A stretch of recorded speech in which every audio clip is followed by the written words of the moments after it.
On the first and most urgent matter of the coronavirus, we join all Kenyans who have expressed shock at the recklessness with which the government is handling the growing public health crisis posed by the coronavirus.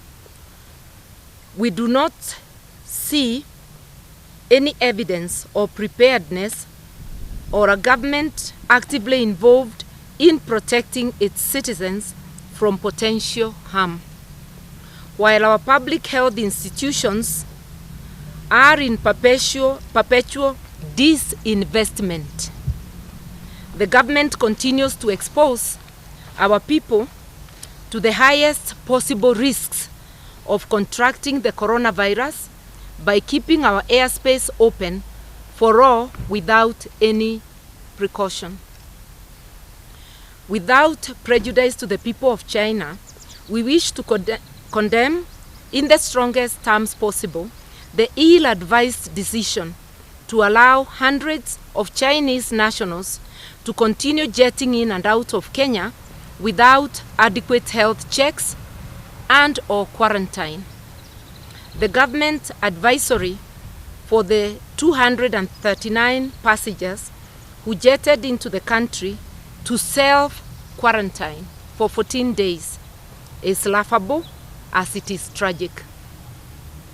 It is not lost to us that the government has refused to respond to the pleas of Kenyan citizens in China and especially the students in Wuhan to be flown home. Our government has failed its citizens abroad and is now failing the citizens at home by its reckless conduct. In the wake of this catastrophic failure of judgment, we are concerned that Kenya may become the epicenter of the virus, resulting in many other major airlines reducing, suspending, or altogether stopping flights into Jomo Kenyatta International Airport in Nairobi.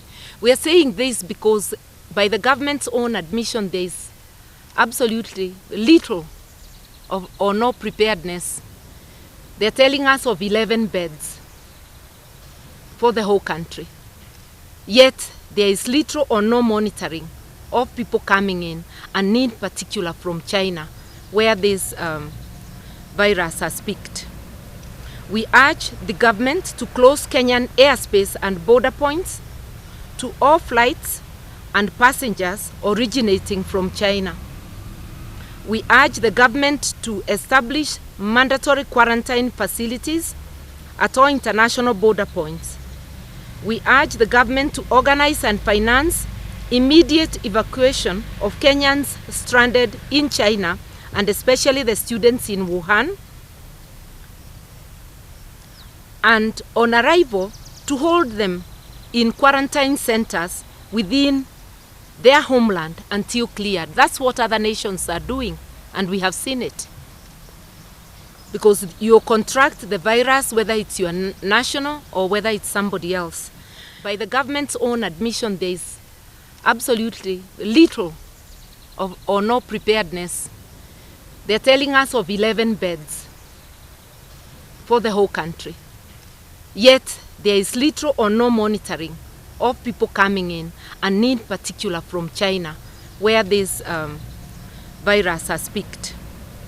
We urge the government to close Kenyan airspace and border points to all flights and passengers originating from China. It looks like we are beholden to China. At this juncture, it is reported in the press, and I believe it, that the Chinese ambassador said we should expect more flights from China.